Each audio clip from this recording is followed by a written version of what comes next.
There is a very guttural noise you make when the shock of grief visits you.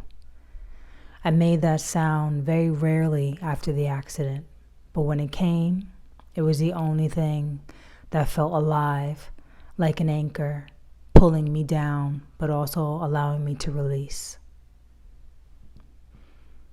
As time went on, that visceral groan became more silent, more inward, till it built up to too much. It would expel itself in all the typical ways acting out of anger, hurt, rage, and depression does. Crying uncontrollably when you burnt the toast, yet feeling nothing when something bigger but not life or death happened. Almost as if, of course, that would happen. This is my life. I was functioning on the outside, but on the inside, I was screaming at the unfair tragicness of life.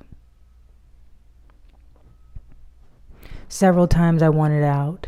Things were very loud in my head, and my heart felt like it had been through a meat tenderizer, and not in a gentle way. They say a stool with 3 legs is the sturdiest thing to sit on, and now 1 leg had been ripped away from me and my family. Where do you go when the stability decides it's found a better home outside of you?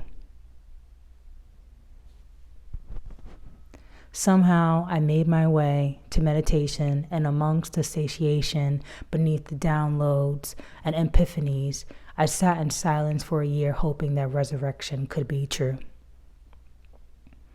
Eventually I realized I could either have a potentially long life filled with scowls and fuck yous and retribution, or I could go through the mud for however long it took. Psst, I'm still there a lot of the times. And hopefully see beautiful things begin to grow. I wanted to find a way to tune into or tune to, not noise, but sound. That subtle shift between something that's perceived as negative admittance to something that can be soothing and tranquil, or raw and animalistic and carnal. My curiosity for sound healing and the physical rewards of sound vibration kept me coming back to the cushion. This is an exercise in control and surrender through tuning into sound.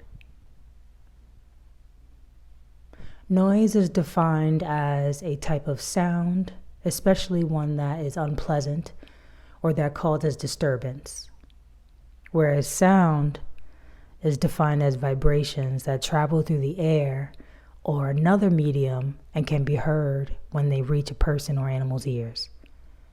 Well, sorry to noise, but sound sounds like a much better end of the stick.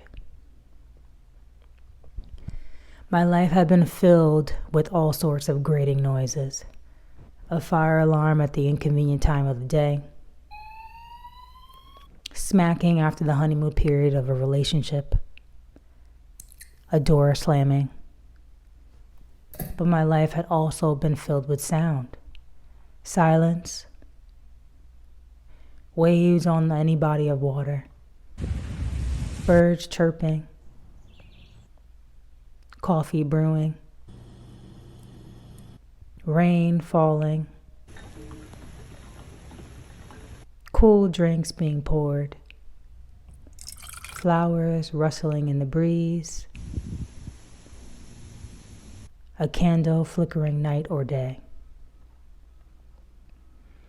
Someone said that someone said what I'm about to say, and then revealed later that they never said it at all. Nonetheless, we become what we measure.